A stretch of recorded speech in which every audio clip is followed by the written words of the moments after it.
Hi, welcome to Silver Dove Films interview show. My name is Michael Geyer, and I am here with Bruce Marchiano. And he is an actor. He's played Jesus a number of times, most recently in The Encounter, which is out right now, The Encounter 2, and The Last Supper coming out later this year. He also played Jesus in the book of Matthew, which we're going to get to in a little while. And you just finished a movie. And, well, first of all, welcome. Thanks for being here. Thank you very much. It's great to be here. Yeah. You just finished a movie. You just wrapped filming, and for the first time in a long time, you didn't play Jesus. Didn't play Jesus, but I played a character who may as well have been Jesus. You know, the film centers around a bunch of college kids and their struggles in life, and I played the college mentor to these kids, the Christian mentor. So, you know, it was very simple. Just do Jesus, but without the beard. So. When does that movie come out? That movie should be out toward the end of this year, called This Is Our Time by PureFlix. So The Encounter is out right now. It just came out last year, and I want to talk about that because, one, it's really popular. People love that movie, and I know I love that movie. My wife and I watched it, and Bruce and I have been friends for many years. He was my acting coach. You can believe that. Here in Los Angeles, over 20 years ago. And we've kept in touch throughout the years. But PureFlix with The Encounter, my wife and I are watching, and what I liked about the movie was the ministry. You play Jesus, as we said, in modern times, but the ministry and the topics, the questions that are asked in the movie by the cast are questions I've asked God. And even as a Christian, and I think that there are a lot of questions that non-Christians are asking God. A lot of those tough questions are asked and answered in a way that I was like, okay, I accept that. That was a great answer. Are you finding that people are being ministered to by The Encounter because of those tough questions, or what are you finding? Yeah, that was actually how the film was birthed. The whole idea, the whole foundation is if people in our contemporary world had an opportunity to confront Jesus directly with their struggles and with their questions, and as you say, they're questions everybody's asked. You know, why did this happen to me when I was a kid? Where were you when this happened? How come I'm this age and this hasn't happened? You know, just very typical struggles that people have. And the whole basis of The Encounter is that suddenly there's the Jesus alive in person before these contemporary people, and they have a chance to confront him with those very questions. So again, just contemporary people asking Jesus the hard questions of life, and him always answering them, and answering them in truth, and wrapped around that, just his love for them as individuals. That's one of the things that I think has always made a difference when you've played Jesus, going all the way back to the book of Matthew, and also The Encounter. The fact that this amazing amount of love comes through your eyes as you're dealing with the individuals. And there was one scene in The Encounter that I'll never forget. It was without giving away the movie, what happens, there's a decision that somebody has to make on whether they're going to follow you or not. And it looks like in the movie that they may be making a choice not to, and they may be exiting the door. Whether they do or don't make that choice, I'm not going to tell you, but the bottom line is, as it appears as though they're walking out the door and making the choice to walk away from you, there was this multiple emotions that were in your eyes. Love, disappointment, hurt, and usually when you see an actor, you find an emotion. It was amazing to see a contrast of emotions all wrapped around love, which is what makes you such a powerful actor playing Jesus. How do you create that when you're playing Jesus, to get that emotion and that coming through your eyes that shows what I believe Jesus feels? Yeah.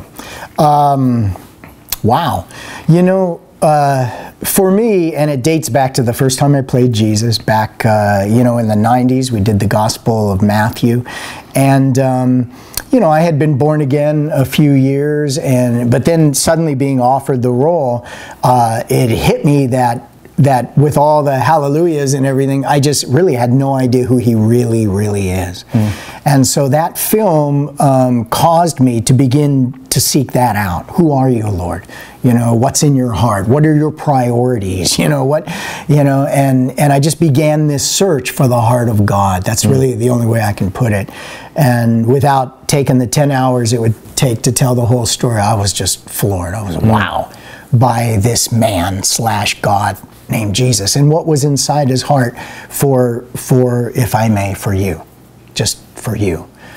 just passion off the scale, and heartbreak over your pain off the scale. And you began to make these discoveries, and hopefully on some level they began to become a part of me, because I think the whole challenge for all of us is to grow in Christ likeness. And when you're on the set and you're in that role and you've got that all in your head, and you're effectively living the situation, all that rises to the surface, and hopefully the love of Jesus pours forth. Mm-hmm. It definitely does.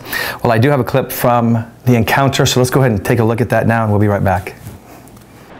You can thank Gideon's for that. There's no telling what a man will do at 3 a.m. in a day's inn outside of Fargo. You were searching, Nick. I was bored. Bored people turn on the TV. You opened the Bible. What were you looking for? You tell me. You know everything. It was after the death of your father. You were wondering how your parents could be so content with so little. How your father could be as proud of his fruit stand as you are of your fame and your millions. I loved your parents. Real, authentic, hard-working people. More people went to your father's fruit stand for his smile than for his fruit. So, wonderful clip, just one small sample of the encounter. It's definitely a movie you want to see. It's great. We're going to buy a copy. I'm ordering it actually tonight because I think it's a great tool to show others. Buy copies for others. I just think it's a great movie. I'm looking forward to the encounter too. And then you also did The Last Supper last year that will be coming out this year. So tell us about that. Yeah, The Last Supper is a Bible era piece. Wow, that was tough. Say that 10 times real fast. In other words, I had to have the robe and the beard is what that means. And, it's actually kind of the Jesus story through the eyes of Peter around the events of the Last Supper. Just very powerful. It's just, again, it's a movie that you can hand to your not yet saved family and friends and say, here, watch this, and then let's go have a cup of coffee. Let's talk. Yeah, very nice. Going back to the book of Matthew, you did the entire book. It's a lot of memorizing Jesus' words exactly as written.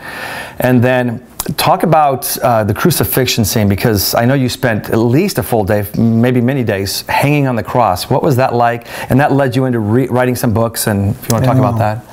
Yeah, it's, again, very, very long story. I wrote a book about it, and it consumed a whole chapter. So, what was the book? Because that'd be a great book for you to get and read, because you can't go into a lot of detail. But was that? It's called In the Footsteps of Jesus, and one man's journey through the life of Christ. And it just kind of tells my experience playing Jesus in Matthew and the discoveries of who he is. And the crucifixion filming was probably, if you ever want an event that defines who Jesus is, it's that, because you're talking about, he's got the power of the universe at his fingertips, and yet he lays it all down. It's a remarkable choice, and even to discover that it was a choice. No one's forcing Jesus to do it. And to make a long story short, you're going through this thing, and to make it look real, you kind of, in some tiny way, kind of have to do it for real. And but you're still 99% faking it, and just the horror and the trauma and the shame, the nakedness, and the sweat and the dirt and the spit. And I remember they did a tremendous makeup job on my face, and this eye was glued open and this eye glued shut, and the whole thing about the beard being ripped off, and you're just hanging on that piece of wood, and it gets so ugly an experience that you're just literally in your mind begging God to get you through the next minute. And just horror off the scale. I remember when we got done, I wrote in my journal, every believer should hang on a cross for 30 seconds and his life will never be the same, just to catch a tiny glimpse of the horror and the constant whisper of Jesus through the whole day. I did it for you, kid. This is how I feel about you. I just love you this much. So it was a remarkable, life-changing experience, even for me who was already born again. It was like coming into a cutting-edge awareness of the wow of Jesus. I think we all need that. I think you're right, hanging on the cross, because we all have temptation, and we know the Bible verse, take up your cross. you know, and basically say no to temptation, follow Christ. But how many of us make the choice in that moment not to take up the cross? I think if we had the opportunity to experience a small portion of what you had the privilege of experiencing, we may more often than not make the right decision and follow after what God's asking us to do versus sin and the temptation. Yeah. From Matthew, you obviously started with the first book in the footsteps of Jesus, and then you wrote many other books as well. If people want to get and look at any of the books that you have available, are they on your website? They're on my website. It's just real simple, brucemarchiano.com. Makes it simple. Yes. Yeah. And the book of Matthew, is it also available on your website? That's also available, yeah. Okay, perfect. And then once you finished the book of Matthew, then you went into ministry, full-time ministry. You've got a nonprofit. So what moved you to do that? What are you doing in Africa? Yeah, you know, what happened was we did Matthew, and it just ended up being a film that touched a lot of lives. And me being in the middle of the whole thing, I began to get requests literally from all over the world. Can you come and share that experience? Kind of like the crucifixion that I just shared with our college, with our congregation, with our banquet and whatever. And the next thing I knew, I was traveling all over the world just sharing Jesus. And you know, you got to understand, I never planned to go into ministry. I never got a Holy Spirit bong over the head, you know, I'm calling you. Just nothing. By the grace of God, I'm where I am today, and we got a full-time nonprofit, Marchiano Ministries. We're working full-time in South Africa. We probably planted like 28 churches, I think, and nice. we do 3 open-air crusades a year. We got about 200 and something AIDS orphans that we're taking care of, and it just grows and grows, and it really is exciting. And I can honestly say I love making movies. I mean, I love it. I just love it. But I can honestly say, if God forced me to make a choice between those AIDS orphans and making movies, I've finally gotten to the point where I'll choose those kids. So yeah, it's been exciting. Very exciting. And then you've got a project that you're working on now. It's another movie that you're producing and you're raising funds for. So what is that all about? Because it's a big budget. It's a big budget. You know, I just got a vision to make a Jesus film that would be word for word John's gospel. But here's the catch, because it's really never been done before, with a full budget, a big budget film. In other words, like it's going to have the look of Lord of the Rings. You know, it's going to be a big film. So we want to make a cutting-edge, world-class film. It's a big budget, $45 million, which is actually cheap compared to average film prices these days, film costs. But here's the idea. Here's the whole thing. It's not a movie, you know, for the theater that's going to be there for 6 weeks and then disappear. It's a ministry. It's a ministry. It's a ministry tool.